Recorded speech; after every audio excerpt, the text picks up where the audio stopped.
Walking on the beach. The beach and the ocean have always had a calming effect on me. Something about the wind and sound of the waves crashing on the beach allows me to focus on my dreams or focus on my solvable challenges. Maybe at times it was both things together, if you can imagine that happening. When I was in graduate school in the winter, I would go down to my parents' shore house in the Jersey Shore. When I was in need of a break, I would throw on a warm coat and walk to and along the beach. It was like a fantasy land those times, and often a little foggy, and the feel of the ocean mist and fog would wake me up. In Avalon, New Jersey, they used to leave nature pretty much alone in the winter. I would walk in the mysterious quiet where only the seagulls' cries, wind, and crashing of the waves existed.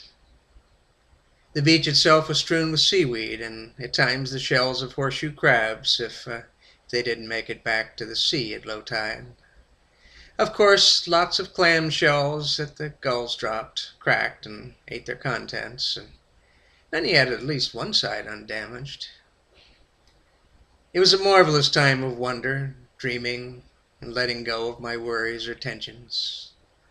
Just letting my mind float and relax. I would walk along in a dream.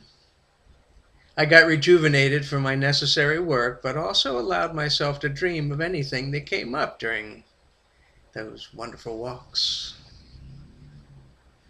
Those were wonderful memories, and I miss those walks at times. In the summer, my dad and I would walk together on the beach in early morning before all of the sunbathers showed up and only a few surfers and fishermen were present. We would solve the problems of the world in those walks, at least talking about it.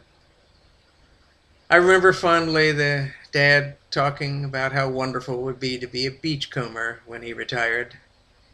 And now that I am getting into the autumn of my years, I think about that. To explore a beach, fish, and just contemplate life has its draw.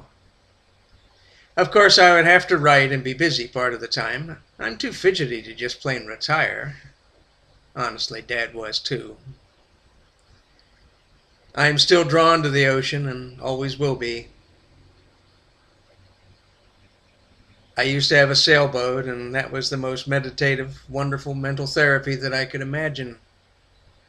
But just feeling the ocean breeze, hearing the wind and the calls of the birds and crash of waves can and might have to do to fill that void, as it did when I was young.